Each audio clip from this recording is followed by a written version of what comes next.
I mean, I'm happy to, share any responses that I have again, as long as I don't get canceled. I personally believe that everyone has the power to make a change. It's more about believing in yourself. Anything that exists can create a huge, everlasting impact. So I would say that this is the start of a revolution for sure.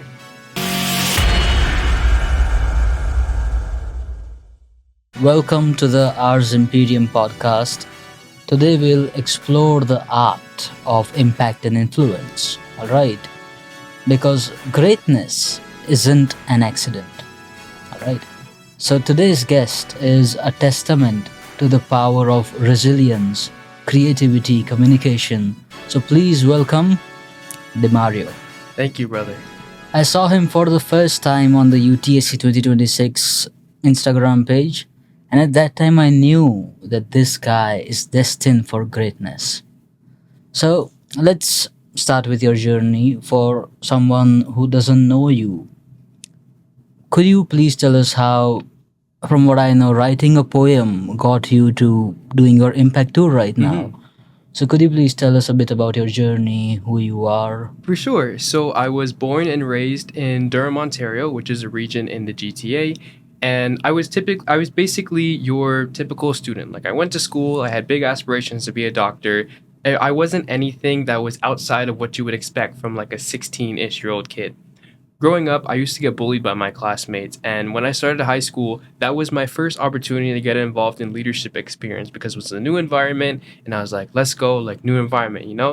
And 2020 came around, COVID happened, I was stuck in virtual school, and all the opportunities that I had were now gone because, I was in virtual school. So I was like, okay, I got to figure out what to do with my life now. And there was this nonprofit organization that was starting up called A Teen Perspective, which is basically an organization made by teens for teens, hence Yeah. the name, A Teen Perspective. And we wrote journal articles about current issues going on in the world. And in January 2021, Bell Let's Talk Day was coming up, which is this very big advocacy day for mental health.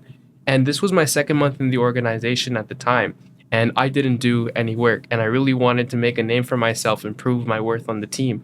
So when our president gave us the opportunity to write a poem about mental health, because all we wrote were journal articles and we needed another piece of writing, I immediately raised my hand.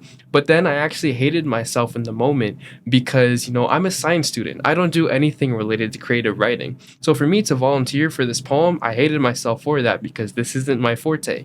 But, I wrote the poem about mental health, and I'm a very basic person. So I quite literally titled the poem, I wrote this poem about mental health.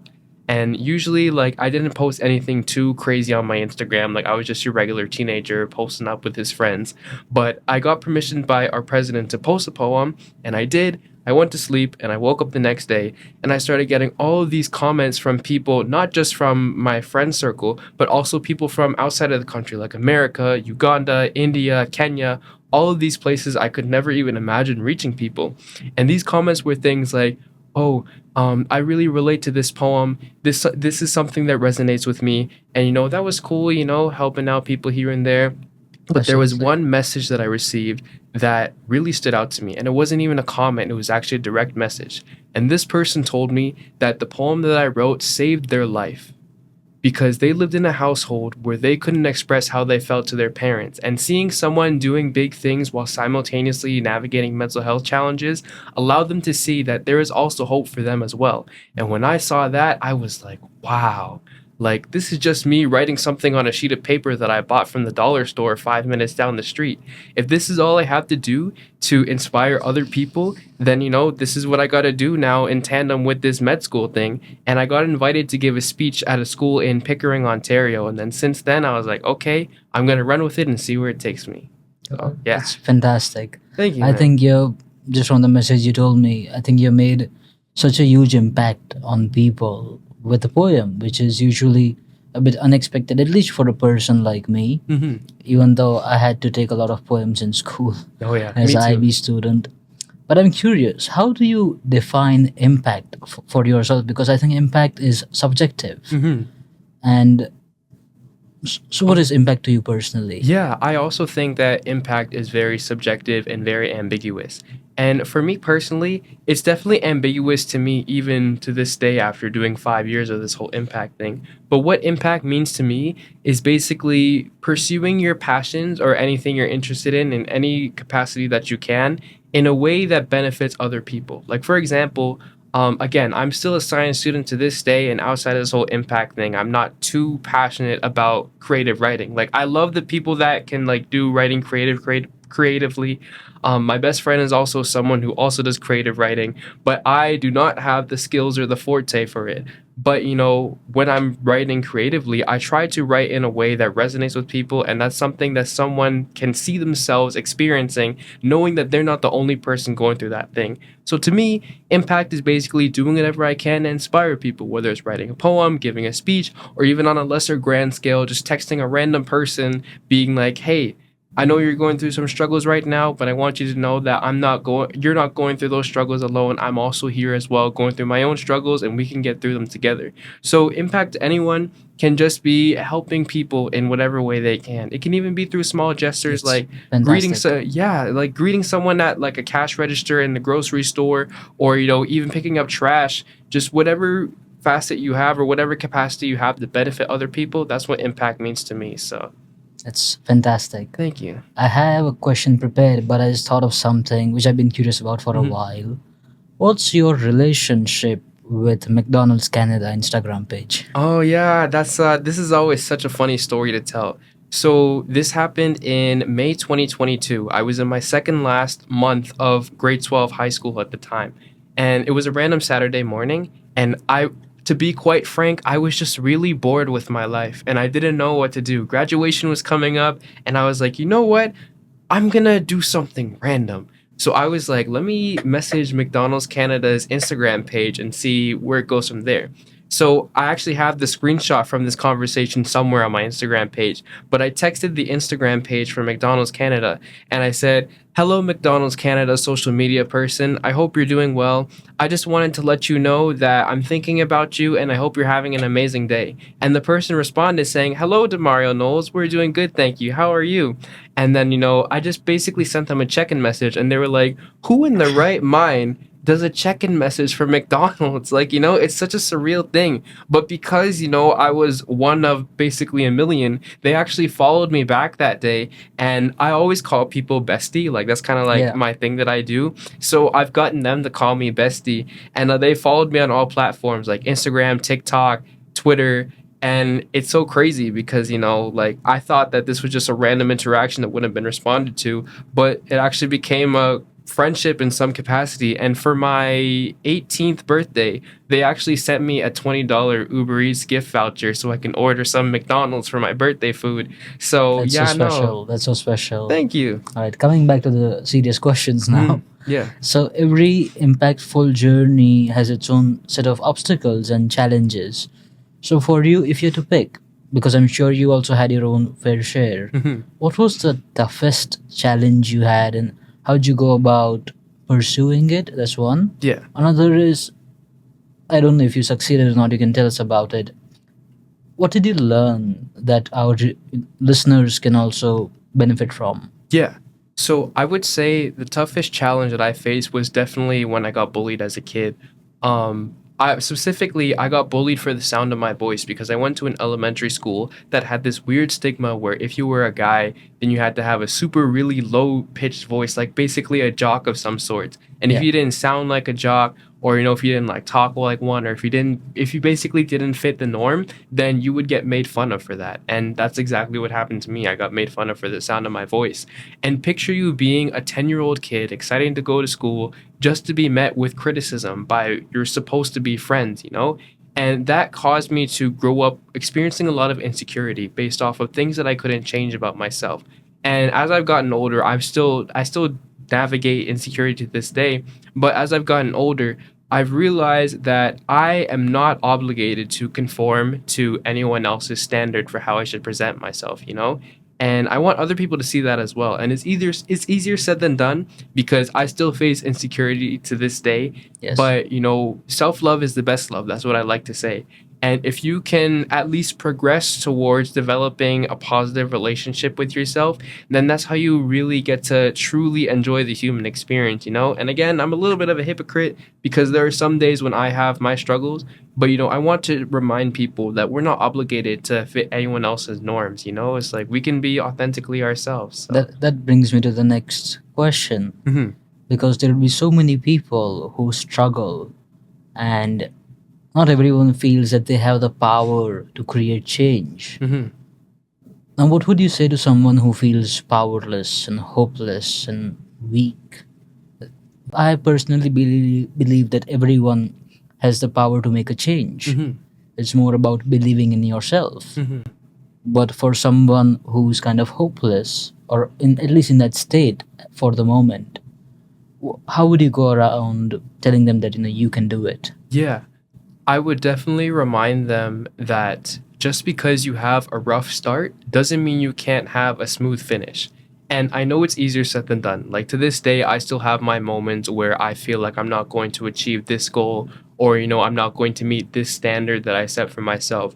But in every place that I go, I always use my own personal story to show people that, even if you're struggling right now, things can get better. That's not to say that there's going to be completely no obstacles in the future, because I think that life isn't perfect. It's inevitable that we're going to experience challenges, but I want to show people, again, like I said earlier, a rough start doesn't mean you can't have a smooth finish, and your circumstances don't have to define the amount of impact that you make.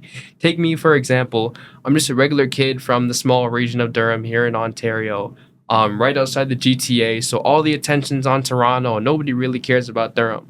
I just live on a random street, and I'm blessed and highly favored to do what I'm able to do today through this whole impact thing. So I want to show people that I'm just like you. I went through struggles. I'm still going through struggles to this day. But if I can do it, then you can do it. So I don't want to just be like, hey, things are going to get better. I want to actually show people and use myself as a living example that you too can achieve anything that you set your mind to achieve and even surpass that as well. Yes. Well, as someone who inspires others, what advice would you have for students who also wanna create an impact? For example, I'm running for governing council elections at UTSC, and that's because I want to create a tangible impact for our community, for our university. Mhm. So, what advice would you give me if I'm here to make an impact as well? For sure. I definitely think that there are two things that really helped me when I was navigating this whole impact thing. First and foremost is to not be afraid to step out of your comfort zone. And I say that because, even running for governing council, that's awesome, man. Like, congrats for that. Just the idea of stepping out of the norm is so uncommon, because if stepping out of the norm was a common thing, more people would be doing it. And it can be really scary to do something that everyone else isn't doing because no one else is doing it. You're basically being different in the public eye. And that's something I felt when I started this whole impact thing, because a lot of what I base my work off of is vulnerability.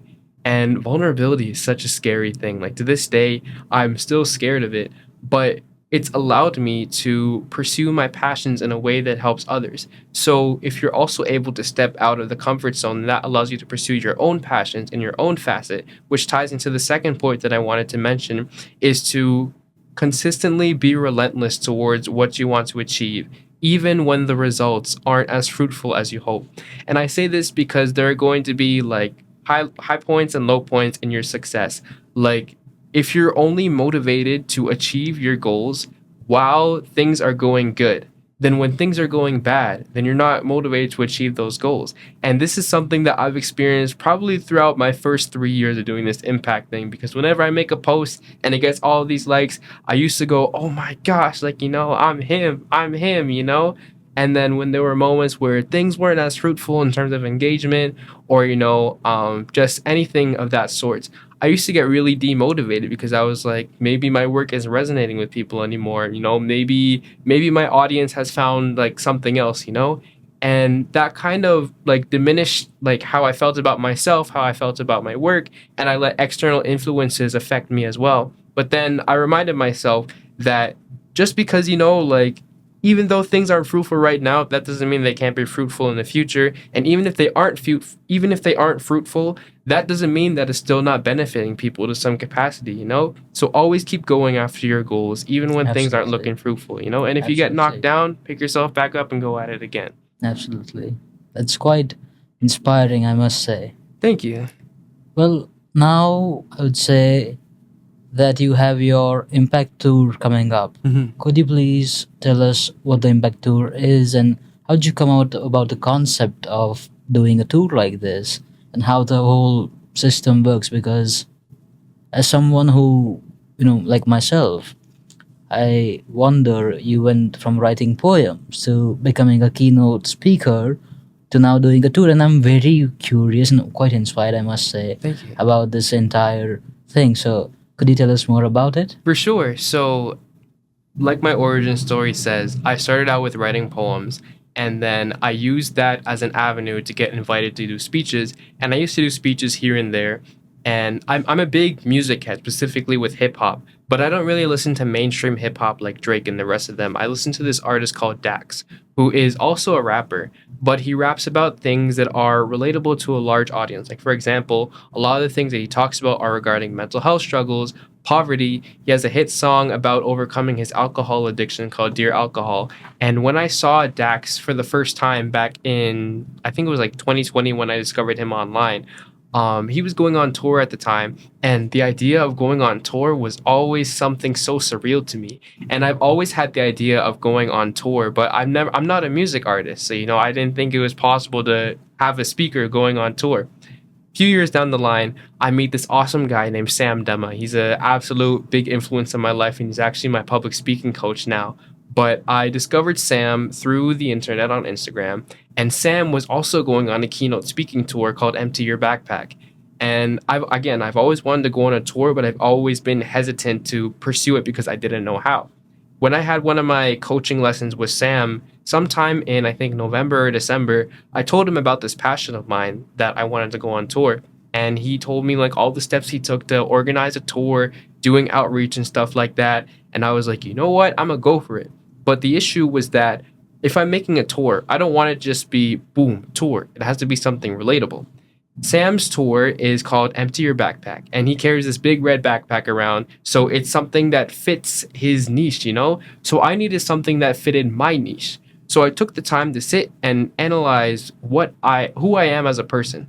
And all the time I find myself making jokes around my name. Like, for example, my first name is Demario, but if I'm like, for example, talking about cooking in a kitchen, I'll be like, "Oh, I'm not Demario, I'm the chef." So I was like, okay. It's fascinating. Yeah, so let me work around this. And I was like, you know what? I want to make an impact and I want to go on tour. Let me call it the Impact Tour. So, it's a tour about impact. That's what I do. And I set a goal to do outreach to like many different areas across Ontario, Nova Scotia, and Manitoba, which are 3 provinces in Canada. Yep. And I've been doing outreach since December, I believe, trying to fill out the calendar, get all these speeches booked in the days that I'm going to be going through these cities. And so far, the calendar's been filling out. It's been super crazy. I actually had an interview with Rogers TV on last week, Thursday, about this whole tour. So, it's been going crazy, but, I just started small. I was lucky enough to meet Sam. I just sent out a bunch of emails, seeing if I can get the calendar booked out, and it's been pretty good so far. It's fascinating. So, do people invite you to the schools, or you reach out to them that I'm here for a tour? Invite me. Yeah. How does that thing work? Yeah. So most of the time, people reach out to me. I have my social media pages all public, so you can Google my name, and then the page will show up correspondingly. And each of them have my email. So if anyone is wanting to like contact me, they shoot me an email. We work something out, put it in the calendar and stuff like that. But ever so often, I'll also do my own outreach as well. Like, for example, I'm good friends with a couple of teachers that I used to have back in the day when I was their student. So I'll shoot them an email and be like, hey, it's Demario. Let's work something out, see if I can speak to your students. So, yeah. Okay. Excuse me. Thank you so much. Yeah, okay. So you have the Impact Tour coming up right now. Mm-hmm. What's your plan for the future? What's your vision for the Demario the Impact? Yeah. So what I want to do first and foremost is part of my goal that I have for my life is to become a medical doctor. And I definitely think that if I am to become a medical doctor, then I'm able to impact so many more students because a lot of students want to pursue science in some capacity, whether it's medicine, whether it's engineering, something else like that, anything related to STEM as well.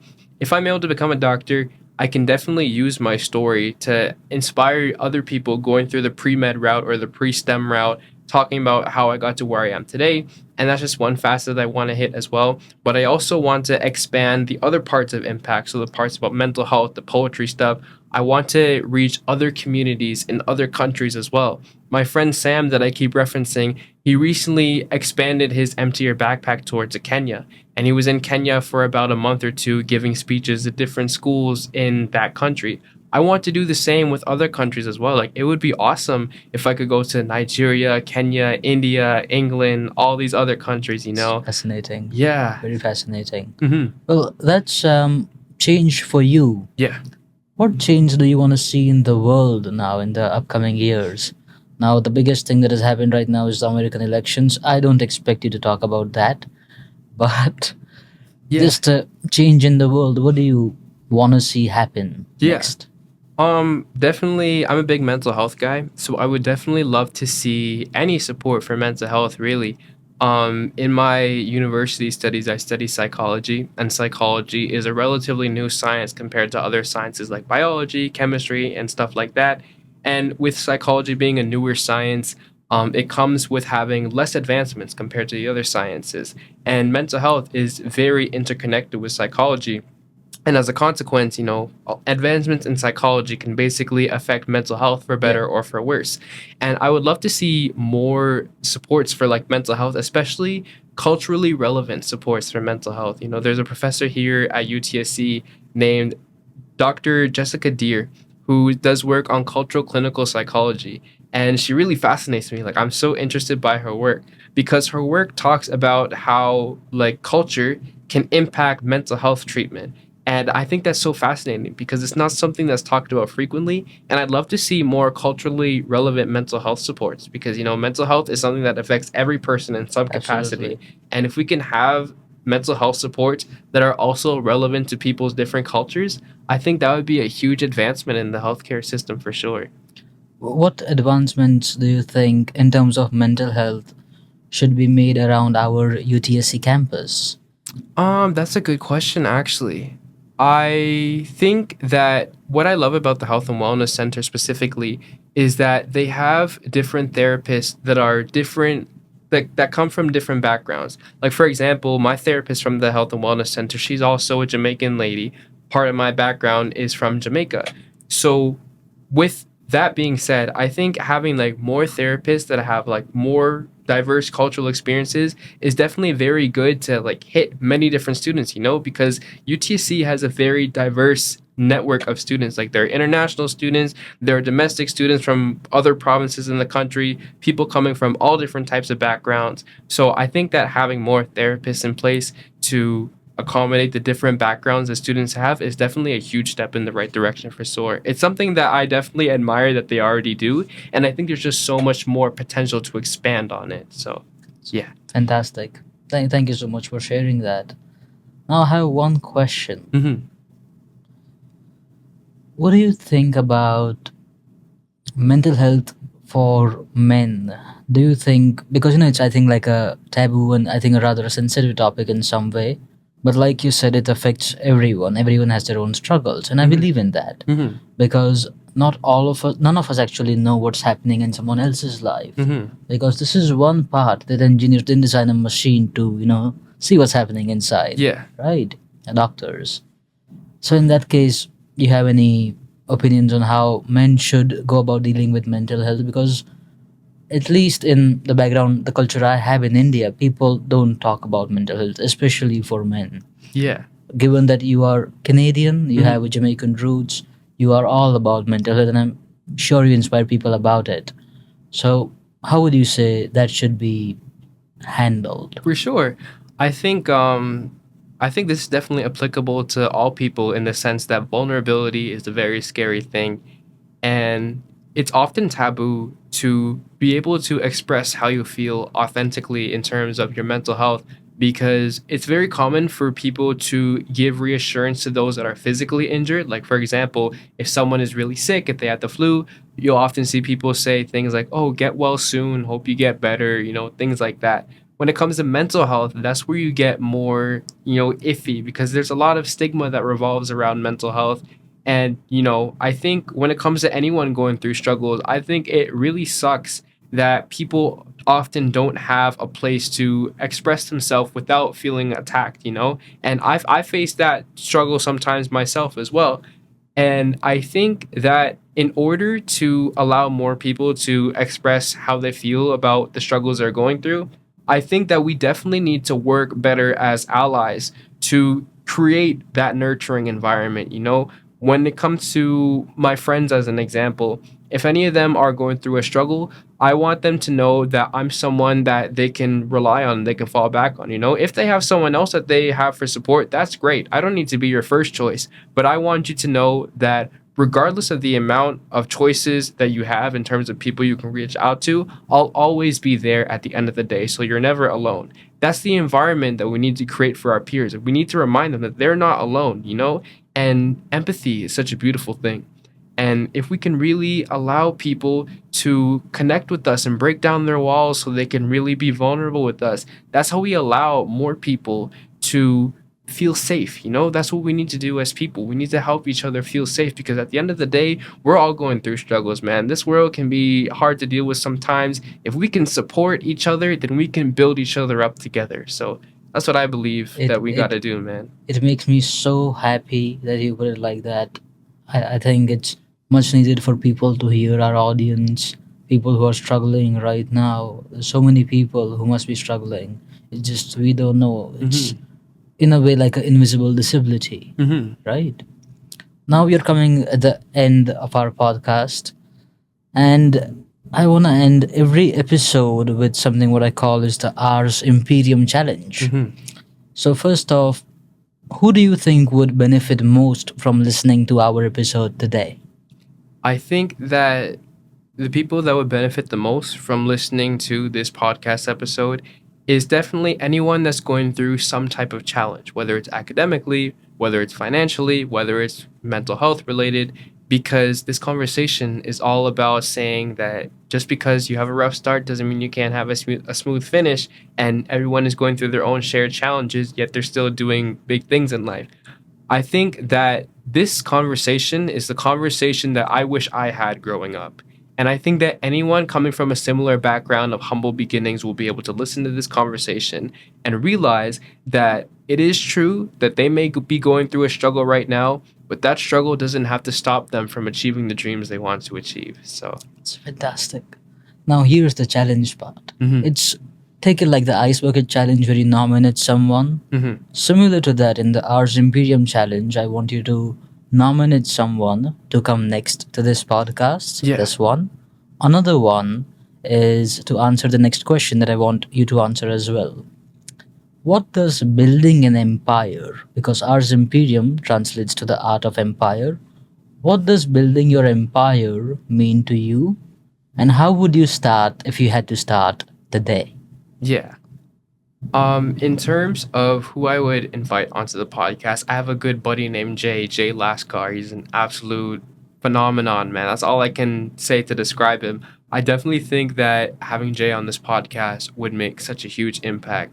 And in terms of what I would do to build an empire, I think that what I would do is, if I were to build anything in life, in any capacity, I'd want to do it authentically as myself. And what I mean by that is that whenever we're in the public eye, or whenever, or this doesn't apply to anyone, but like to some people, including myself, oftentimes when we strive to achieve this goal in life, we often try to conform to what we think we should do, or how we think we should speak, or whatever it may be. And I remember that sometimes when I'm doing this whole impact thing, I get caught up in always 100% presenting myself as this happy guy who's always achieving his goals. And it can get exhausting when I'm putting up a front, portraying myself as a happy person, if in the moment I'm feeling sad.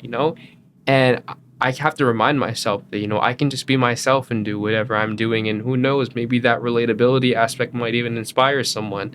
And if I'm going to build an empire, just like how I'm building this impact thing, I would do it authentically myself. Because if you're doing it authentically, or if you're doing it based on your passions, it's much more enjoyable because you're not putting in the extra mental effort to conform to this expectation or that expectation. You're doing it the way that you would love to do it, So I think that's definitely what I would do for sure. Fantastic. Fantastic. Thank you so much for coming to this podcast today. And I have one last question. It's very simple.